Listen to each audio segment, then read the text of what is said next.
All right, so going ahead and starting off with the topic of biology, with immunity, right?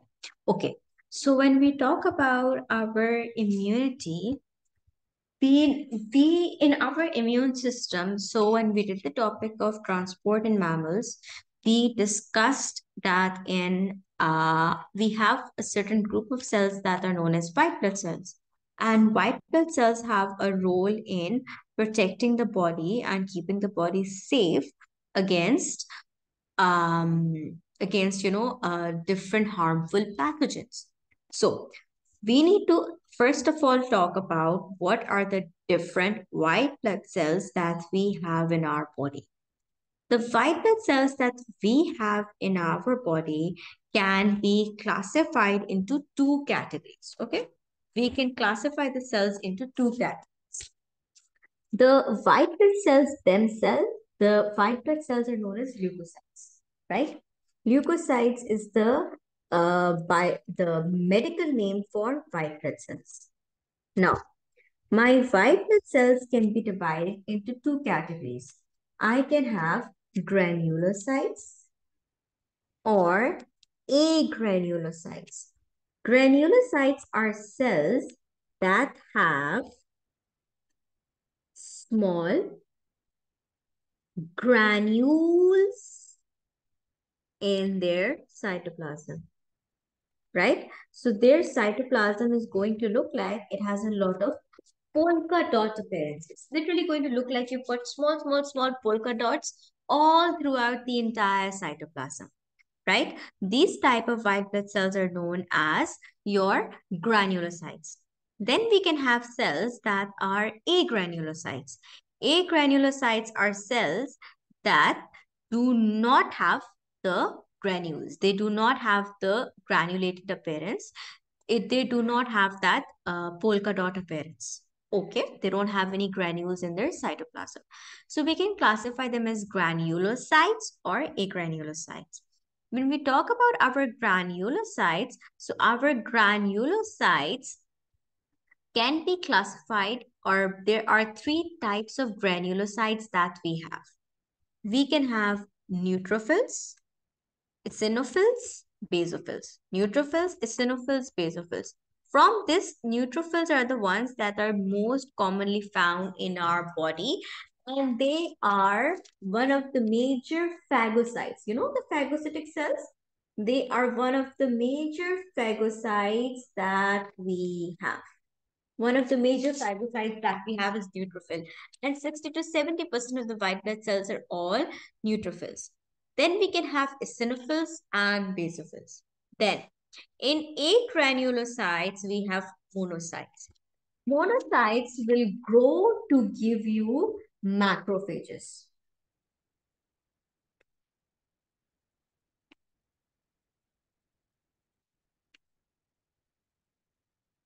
Right? Lymphocytes, on the other hand, can give you two further type of cells. They can give you T cells and they can give you B cells. Okay? Macrophages and neutrophils are the two major phagocytes that we have in our immune system. Now, we have to study about all of these in detail, all of these white blood cells in details. But before we talk about the white blood cells in details, let's actually talk about how does the body keep itself safe, right? The immune system of the body can be divided as the external system, like there is an external defense system, and then we have internal defense system. I think you know the external system quite well. What is the external system? Our skin. Our skin also helps in immunity. It also helps in protecting us against harmful pathogens. It doesn't allow them to enter into our body easily. Then, another really important immune system, or a defense system that we have, our the nasal hair, the hair that we have in our nasal cavity, or the cilia. the cilia that we have in the respiratory tract, they are all helping us in keeping those harmful pathogens out of our body, right? The stomach acid, the acid in our stomach, which is hydrochloric acid, that stomach is also an external defense system. Then we can have internal defense system. What is an internal defense system? And the internal defense system involves our white blood cells. Now, how do the white blood cells actually work? The white blood cells work like this, that in our body, the cells of our body, they have a protein on the surface of the cell membrane. Okay. On the surface of the cell membrane, we have certain proteins. These proteins are known as antigens. These proteins are known as antigens. Okay. Antigens are basically, uh, antigens are like the identification card of the body, the cells of my body, all the cells in fact. It's like the identification card, right? The your white blood cells will identify what cell this is by looking at the antigen, right? They will look at the antigen and they will identify, okay, is this a cell from our body, or is this a bacterial cell or a viral cell or even a pollen grain? It doesn't matter. It just has to be foreign. Is this something from outside the body, or is this something from inside the body? And how are the white blood cells going to know that? By looking at the antigens. Okay. So the antigens are basically the antigens are basically substances that antigen is, the way we define it is that antigen is a substance that is foreign to the body and it stimulates an immune response. So it will identify that, okay, this is, it will look at the antigen, it will look at the cell surface antigens, right? We call them cell surface antigens. So cell surface antigens are the ones that are going to help the body to identify that this is a foreign substance or a substance from our body. So the way we call it is, we say that this is a so that's how they basically identify, right? So it helps them in distinguishing, right? The antigens help them in distinguishing between self and non-self. Which cells are from our body? Those are the self. Which cells are not from the body? Those cells are non-self. So it helps them in actually figuring out the distinguishing between self and non-cells. And your antigens are your cell surface markers that are basically made up of your glycoproteins, right? So this is how the white blood cells will actually identify that there is something that they need to defend against. That there is something possibly harmful, possibly foreign, possibly from the outside that is present, that we need to actually go ahead and we need to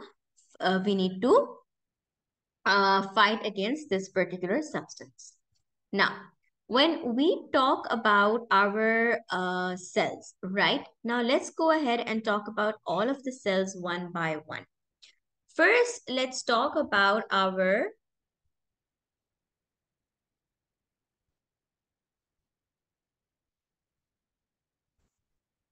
okay. First, let's talk about our phagocytes. Okay. I talk to you about phagocytes, so we have two major type of phagocytes in our body, neutrophils and macrophages. Neutrophils are actually, they have a very special structure. What is the structure that they have?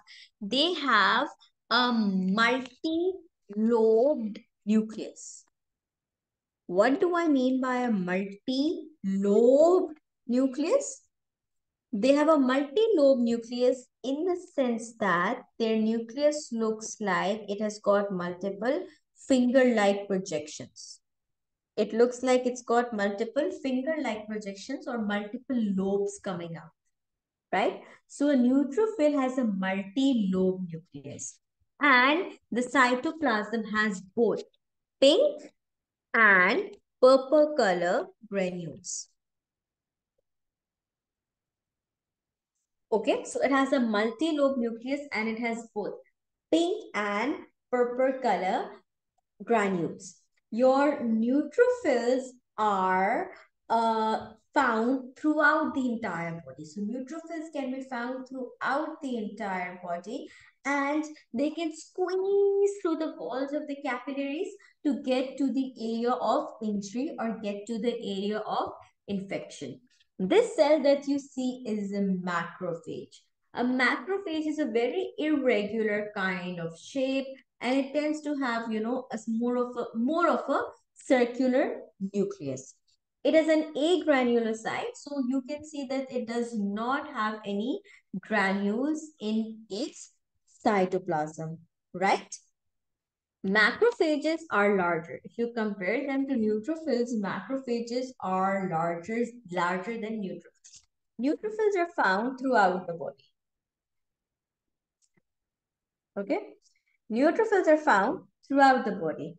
Macrophages, on the other hand, are normally found in certain organs, like your lungs, like spleen, like liver, like your kidney, like your lymph nodes. So you will find that the macrophages tend to be more concentrated in these organs, right?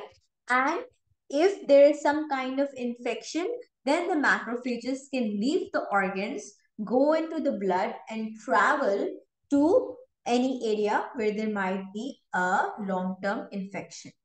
Neutrophils are short-lived, meaning that they do not survive for very long. Macrophages are long-lasting. So once macrophages have occupied a certain organ, they have set up their defense system, they are not going to, that defense system is going to be there for quite some time, right? So our macrophages are going to be made up of monocytes. So monocytes are like the initial cells, and then monocytes will mature and develop into macrophages. Okay. So neutrophils and macrophages are the two major phagocytes that we actually have. Now, the question is, how does phagocytosis actually happen?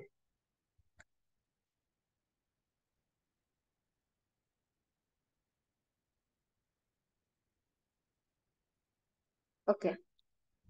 So if we talk about how exactly does it happen, so for that, let's go ahead and take a look at the process. What's actually going to happen that is going to lead to phagocytosis? How does phagocytosis actually occur?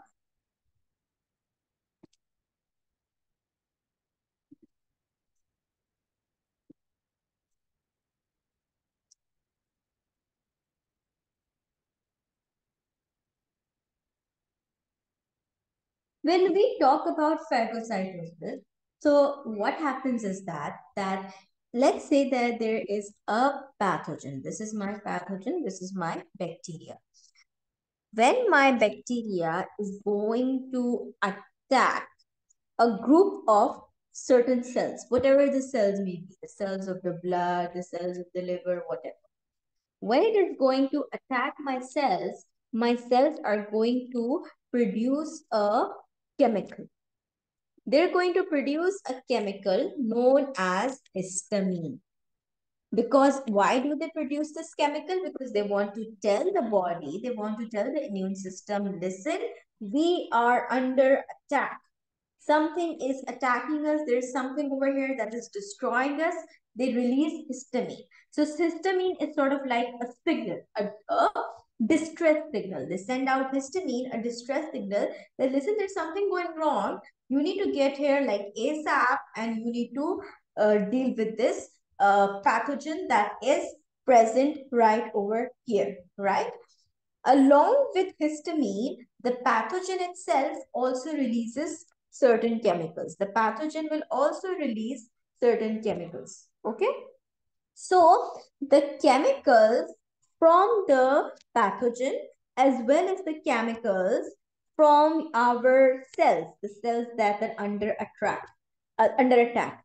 These chemicals will attract or call the phagocytes. These chemicals will call the phagocytes. This process is known as chemotaxis. Taxis means movement, chemo means chemical. The neutrophils and the macrophages will move, they will move towards the chemical signal. Wherever they're getting the distress call from, they will move towards that chemical signal. The movement is known as chemotaxis. Then, once the cells have the phagocytes have reached in this particular area, they have reached the site where the pathogen is attacking the cells. The neutrophils are going to start the process of phagocytosis. How do they perform phagocytosis? The the um, the way it happens is like this. Okay. This is my neutrophil over here. This is the multi-lobe nucleus. Okay. In front of it, this is my attacking bacteria. Now, first thing is first, before my neutrophil can do anything, right? It needs to recognize the cell. It needs to recognize the harmful cell, and then it needs to attach to it. It needs to bind to that particular bacteria, right? So what is going to happen that when we talk about our bacteria, so our bacteria are often one of the ways. Now, this is another defense mechanism that I will teach you later in this topic, but I will teach you later. So another defense mechanism of the body is that the bacteria often gets surrounded by antibodies. Okay? The bacteria gets surrounded by antibodies. This is sort of a way of our body to help with phagocytosis. This is a way, one of the ways that our body helps us is by producing antibodies. And antibodies work in lots of different ways. One of the ways by which the antibody works is that it will take that bacteria or the pathogen, the virus, whatever it is, and they will surround it, right? They will bind to it. And then they act like a signal, telling the neutrophil, over here, we have got it. We have got the pathogen. You now need to come and destroy it, right? Now, on the surface um of my neutrophil, I will have the receptor for the antibody. Okay? So the antibody has bound to the pathogen, and the receptor for the antibody, where is it? The receptor for the antibody is on the white blood cell. Since the receptor of the antibody is on the white blood cell, so what is going to happen? We are going to see binding, we are going to see attachment and recognition. So because of the fact that the antibodies have surrounded the bacteria, they're bound to the bacteria, the neutrophil will recognize and then it will attach the bacteria to itself with the help of the antibody receptor. With the help of the antibody receptor, it will bind to the antibodies on its that have surrounded the bacteria. And as a result, it will be recognized and it will attach. Okay. After the recognition and attachment has occurred, now the neutrophil is going to try to engulf the bacteria. Now your neutrophil is going to try to eat the bacteria, right? How is it going to eat the bacteria? By endocytosis. Endocytosis is a process you have studied with me quite well. We did in the topic of cell membrane. So endocytosis will occur, and that harmful pathogen is going to be taken in by the phagocyte or by the neutrophil. After that, what is going to happen, that once this has been eaten, once this has been engulfed by the neutrophil, you will see that the bacteria is going to be trapped inside a phagocytic vacuole. It's going to be trapped inside a certain vacuole that we call a phagocytic vacuole. Now, inside the same, inside the same neutrophil, we also have another type of vesicle, that is your lysozyme, right? Your lysosomes. So what is going to happen, that your let's say this is your lysosome. What are lysosomes? Lysosomes are vesicles that consist of your hydrolytic enzymes.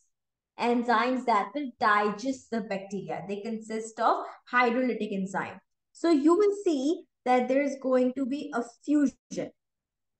Fusion of the vacuole, what the phagocytic vacuole with the bacteria on it, with the lysosomes, right?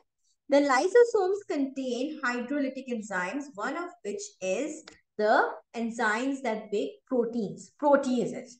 One of the enzymes that it has is the enzyme proteases, right? Proteases is a type of a hydrolyzing enzyme because it breaks down the bond. So what is going to happen, that the proteases enzymes that are going to be present, your proteases enzymes are going to digest and break down the bacteria. So the bacteria is going to be destroyed, right? This is how phagocytosis actually happens. Is this making sense so far? Any confusion about what we've discussed so far? No. Okay. Now, when we talk about our, when we are going to go ahead and we are going to talk about our uh, macrophages, right? Macrophages are also involved in phagocytosis. But macrophages have one additional role. There is something that they do that neutrophils do not do. What is it that macrophages do that neutrophils do not do? So macrophages are involved in something. This is something that only macrophages do. Okay. Macrophages are involved in something that we call antigen presentation. What is antigen presentation? What macrophages do is that macrophages will first do phagocytosis. Okay? They will first do phagocytosis. Now, when they do phagocytosis, they will digest the entire bacteria except for one part, the surface markers, right? The antigen. The antigen of the bacteria, they will not destroy it. The proteins on the surface of the bacteria that actually alerted us in the first place, that told my cells in the first place that this is something from the outside, that protein, that antigen, they will not destroy it. They will keep it. And then they will keep it, and what they will do is that they will display it on their surface. They will actually display that antigen on their own cell membrane. Why? To tell the rest of the immune system, because we just studied two cells so far. There are so many cells. to tell the rest of the immune system that we are under attack. You guys need to start and come defending this particular area, this particular site. Right? So what does it do? It actually displays, it actually shows its own, it displays the antigen of the bacteria. So it will digest and break down the entire bacteria, but then it's going to keep the antigen safe, and it's going to display the antigen on its surface to attract the rest of the cells of the immune system, especially T cells. I will teach you about T cells, especially T cells. Those are the ones that are activated by antigen presentation by your macrophages, right? So this is how your neutrophils and this is how macrophages are going to work. Now, these are two types of cells. Other than these two types of cells, we also have cells that we also have basophils and eosinophils. For basophils and eosinophils, you don't need to know too much detail. Basophils and eosinophils also tend to have multi-lobe nucleus, like they also tend to have a multi-lobe nucleus. So theirs is more like bilobe, like it's more like a kidney bean shape. Both of them are more like bilobe. Their nucleus tends to have two lobes, okay? And they also have your granules, right? And eosinophils will have pink granules. Basophils will have purple granules. Eosinophils are generally the ones that help in fighting against parasites. Right? Eosinophils are the ones that help in fighting against parasites. Basophils are the ones that, eosinophils as well, both basophils and eosinophils are the ones that help in allergic reactions. So both eosinophils and basophils have a role in allergic reactions, and eosinophils especially have a role in fighting parasitic infections. So of eosinophil and basophil, you don't need to know that much of a detail. Now, let's talk about these agranulocytes, and especially in agranulocytes, let's talk about lymphocytes, because monocytes turn into macrophages. I told you about macrophages. Let's talk about lymphocytes. Lymphocytes are cells that generally have a small spherical nucleus. So they have like a regular shape, and the nucleus is small and spherical. It's a circular nucleus, not a lobe nucleus. It's a small circular nucleus, and they are sorry, I said a small circular nucleus. They have a very large, I'm sorry, I said it wrong. They have a very large spherical nucleus. Okay. Now, we can have lymphocytes as two possible types of them. We can have B cells and we can have T cells.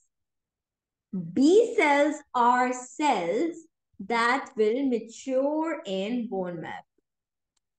So what happens that all the white blood cells, all of these, they are actually made in the bone marrow. So they are all made in the bone marrow.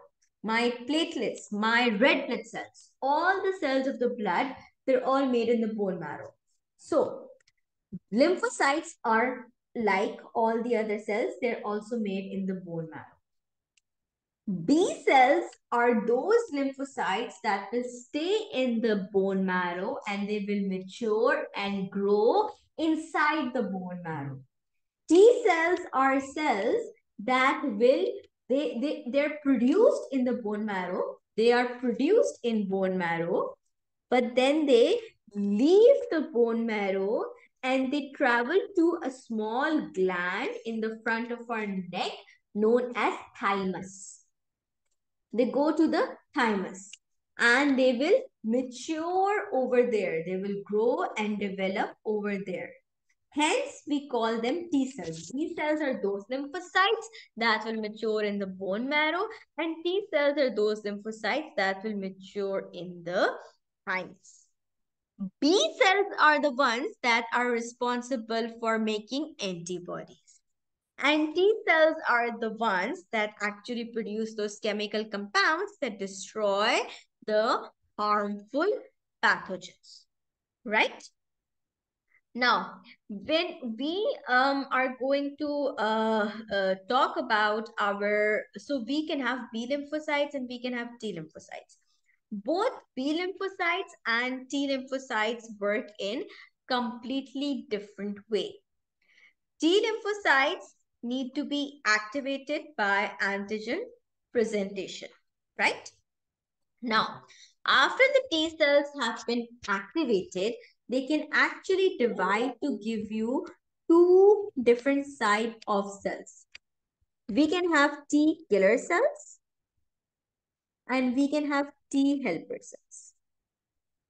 T killer cells are cells that will produce those chemical compounds that will be responsible for digesting and breaking down the harmful pathogen.